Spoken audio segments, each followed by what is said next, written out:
We are delighted to have Marian Guinn, the CEO of God's Pantry, as our speaker today. Marian is in charge of the entire overall administration at God's Pantry. It's a Lexington-based operation that serves 50 counties in central and eastern Kentucky. Before coming to God's Pantry's food bank in 1997, Marian was the director of fund development for the University of Kentucky Hospital in Lexington. She is a native of Louisville and holds a Bachelor of Business Administration in Marketing as well as an MBA from UK. She is the chair of the Kentucky Association of Food Banks and a graduate of the 2006 Leadership Kentucky class. In April of 2008, Marian was named Executive Director of the Year by Feeding America, and she was inducted into the University of Kentucky's Gatton College of Business Hall of Fame.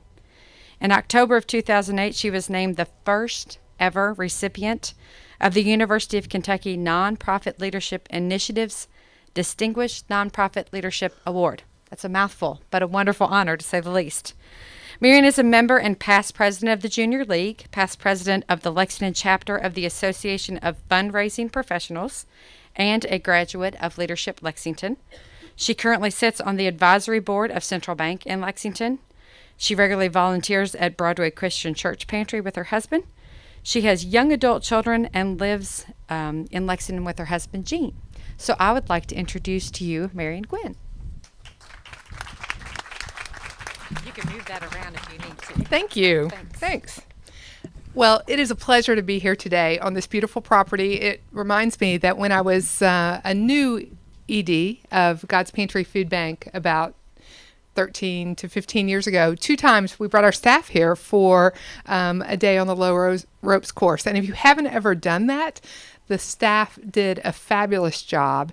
And, you know, our team of employees, I would say probably 60% thought it was fabulous and 20% thought, oh gosh, please don't ever make me do this again. And then, you know, the other 20% were like me who thought, wow, I can't think of a better way to spend a day. So this is a wonderful facility and beautiful, beautiful place to be. Thank you. God's Pantry Food Bank in this neck of the woods, I would assume that most people have heard of us, but we often find that people don't really understand everything that we do or what we are all about. So what we're about is hunger, and we serve a 50-county service area, as was earlier presented, of central and eastern Kentucky. And our focus is to reduce hunger in this area through community cooperation, making the best possible use of all resources. As an organization that is really committed to alleviating hunger, we are also very committed to understanding hunger and what's happening with folks who find themselves in need of emergency food assistance. So every 4 years, we participate in the largest study of hunger in America called Hunger in America. But from that study, for the past 3 episodes, we've been able to produce a local report. And this has enabled us to monitor what's going on in our area and to also much better understand what's happening in households when folks find themselves in need of presenting themselves to a pantry. So in our most recent Hunger in America study, Hunger in Central and Eastern Kentucky, we learned that 41% of the people who are the end recipients of our food are children. Another 18% are senior citizens. Many of our households indicate that they have at least one member of their household in poor health. And typically our households are overrepresented by Kentuckians with very low levels of education. In fact, 47% of adult clients had not completed high school. 27% of households cited that they had at least one adult working, and 16% of households had no health insurance. 72% of all adult clients are female, and at first, some people might find that surprising, but I think, that in Kentucky, women typically are placed in the role of sourcing food. And so whether you are going to a grocery store and pulling out your wallet and buying food or going to a pantry, that's kind of considered to be a woman's job. But probably the most astounding fact in the last go round of the hunger study was that actually we're feeding 1 in 7 people in our area. 1 out of every 7 people that live in the 50 counties of central and eastern Kentucky that we serve have gotten food through God's Pantry Food Bank or one of our 275 member agencies. Last year, we fed more than 211,000 unique individuals. Our clients often state that they find themselves making very difficult choices. 38% think about whether or not they pay their utility bill or go to the grocery store. 33% do they put gas in their car or do they go to the grocery store? And we know that food is often the loser because you have to pay your rent to stay where you are. You need to keep the electric on. You have to put gas in your car to get to work.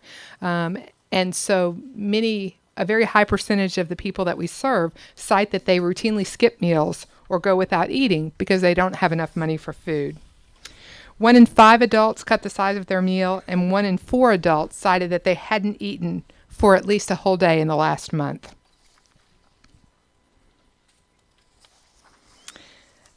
We are a part of Feeding America, and Feeding America has gotten some great branding and marketing opportunities over the past few years, but it's the network of food banks that covers the entire United States. So every county of America is covered by a Feeding America food bank.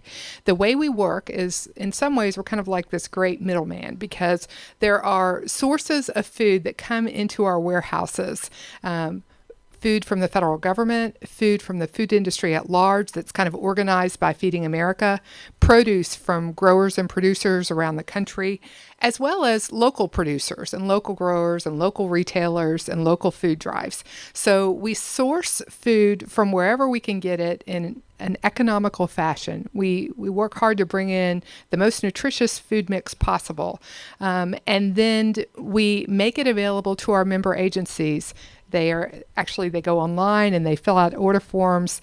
We pick and pull their orders in our warehouse in Lexington, and then we distribute it out either on one of our 12 trucks, which you may have seen driving around. They say the face of hunger may surprise you. Or we relocate it to Winchester, Kentucky, or to Prestonsburg, Kentucky, to better serve agencies in different portions of our state. We hope in the next few months to be announcing that we are closing a deal on a warehouse in London, Kentucky. And then in the next year or so, our plans include adding an additional warehouse in Moorhead. So that when you think about our large service area, we would have 3 points of access outside of central Kentucky: Moorhead, Prestonsburg, and London, to increase the amount of food that are available in all of those areas. I was speaking with someone earlier today about our service area and this gentleman was fairly new to Kentucky. He was somewhat surprised, but 12 of our 50 counties rank in the top 25 poorest counties in America. So we are working oftentimes in communities that are very minimally resourced. There are not a lot of jobs. There's not a lot of industry or enterprise. It's difficult to find folks who, in a large enough number, who are able to focus on things beyond their own sustenance. And so we work through a variety of our own programs to try to build up infrastructure in those areas. We were founded in 1955 by a woman named Mim Hunt, who had grown up in Lexington. She moved to New York City as a young bride. Her husband was in the war. While he was overseas, she got involved in settlement housework. And I don't know if there are any Junior League members in the room, but for me, as a young leader in this organization, when I came on board 15 years ago, that was very interesting because Junior Leagues really kind of rose out of settlement housework in New York City too. So her husband died. She returns to Lexington, and she came back and started many things. God's Pantry Food Bank probably is her biggest lasting legacy. But before she died, I had the opportunity to visit with her a few times. And I said, Mim, do you really think that your hometown changed? Because she had stated that when she returned to Lexington, she saw poverty that rivaled the worst things she'd seen in the worst parts of New York City. And she kind of laughed. And I said, or do you think you just came back with bigger eyes? Because my belief is that however we are raised is how we assume all people are raised. And it's not until we, grow up and kind of spread our wings and move out into the world that we learn that actually people live in a whole variety of ways. And the way you were brought up was just one of those ways. And she kind of laughed and thought that that was probably true. She, had this vision of meeting the emergency food needs of people in Lexington. I don't think at that time in 1955 she had any idea that this idea of hers would grow into a very large nonprofit that serves hundreds of thousands of people annually and distributed 22.8 million pounds of food and groceries last year. That's enough food to equate to somewhere between 17 and 19 million meals being consumed by Kentuckians. Our Lexington Distribution Center, we would love to have any of you stop by anytime that we're in operation or to participate in one of our events out there. On November 10th, we'll have our annual basket brigade, which is operated like a run or walk. You pay a $20 fee, you get a t-shirt, you work very hard on an assembly line shift, and at the end of the day, after we have 5 different groups who are in there for an hour and a half each, we will have assembled 5,000 boxes that will go out during Thanksgiving week. That happens in our Lexington Distribution Center, which is about a 44,000 square foot facility. All of our admin and most of our operations occur there. We have a small warehouse in Lexington. It's 5,000 square feet, and we've had it for almost 25 years. In the food banking industry, typically the counties that are furthest from the food bank are the most poorly served. For God's Pantry, that's never been true. And, we've got an area of pretty significant need down there in Pike and Floyd and Martin counties. But those counties are often among our most well-served. And we think that's because we've had this investment of a stable warehouse with foods stored there for agencies to kind of grow up around and feel confident that there were food for their programs. And it's from that success that we're modeling the addition of these 2 other rural warehouses. This spring, we were pleased to name and officially open our Pine Branch Coal Food Distribution Center. It's about a 46,000 square foot warehouse in Winchester, Kentucky. And this facility is used as our primary receiving warehouse. It's also where we house a very important program called CSFP, or the Commodity Supplemental Food Program. That's a commodity program directed at senior citizens. And we have actually the largest caseload of any food bank in the southeastern United States, with a caseload of about 9,500 seniors who receive a planned box from us every month. The program could be 3 or 4 times that size. It's purely limited by funding. As I said earlier, we work with a group of partners that number about 273, and these are the food pantries, shelters, kitchens that are in this county and all across the 50 counties that we serve. Jessamine County is actually a county that we closely watch on a regular basis. We consider it to be marginally underserved, and so we do some special distributions through the pantries here. But in terms of community action and organizing, I think that there is more work to be done in this area. There are many, many people in need, and there are, a few pantries who seem to struggle on a fairly regular basis, have good volunteers and, a base level of support, but we see room for growth.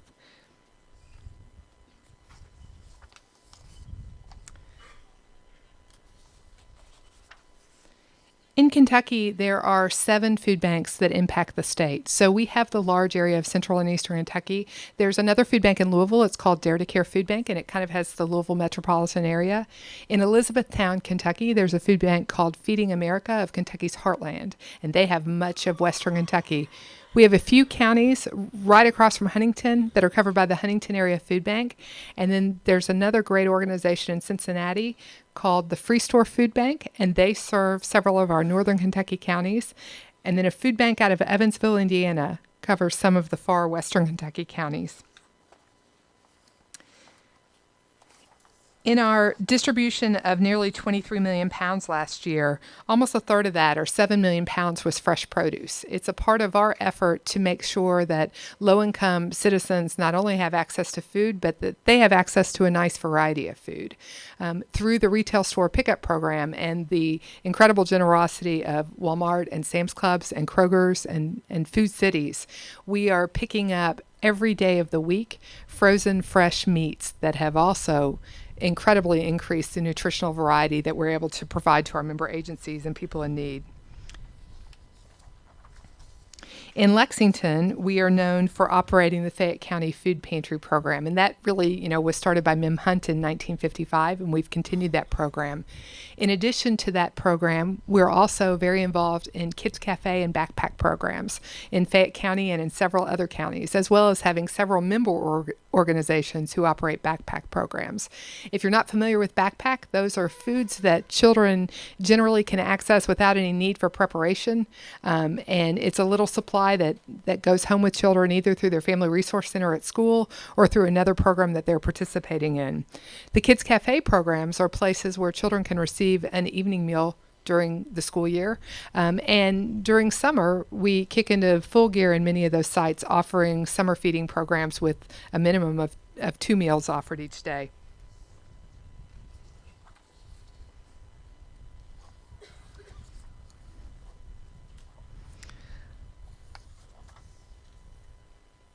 All of these programs together enable us to reach out to people in many different ways. In rural areas, we have what we call our Food for the Counties programs. So when we're targeting areas that we believe to be underserved, we're bringing in a truckload of about 10,000 pounds of food to serve approximately 144 families, and we're working through churches and family resource centers, health departments, really anybody that we can identify in a county that has interest in ensuring that the citizens have access to enough food and are willing to partner with us on these days. So we'll come into a county one day a month and do these food distributions. We're able to track all of our product and monitor how we're impacting different areas, and we contrast that against the poverty population, because one thing that is also true is that in our service area, 50 counties, the populations vary pretty dramatically. We have set fairly lofty goals for our organization and have seen pretty rapid growth over the past few years. We believe we need to be distributing somewhere between 30 and 35 million pounds of food, and so have been involved in a lot of growth and expansion of our physical facilities to build up the infrastructure to make that possible. Please know that I'm grateful for your interest and your willingness to allow me to be a part of this program. I challenge you to become involved in this issue. Every county of our state shares this problem. Working through a food bank, we believe that we can really help you stretch your dollars. So for every $10 that's contributed to God's Pantry Food Bank, we're able to turn that into $100 worth of food to a person in need. If making a financial contribution is not where you choose to participate at this time, I would challenge you to get involved locally with a pantry or a shelter or a kitchen. Come to Lexington, because many of you probably are coming there a few times every week anyway, and become engaged in a program through God's Pantry. Or if you prefer being politically engaged, pay attention to what's happening with food and nutrition programs nationally, and contact your elected official and let them know how you feel about their positions. Thank you very much. That was wonderful. Thanks, Marian. We certainly appreciate what you do, not only for Fayette County, but for the 50 counties that you serve, and we appreciate that.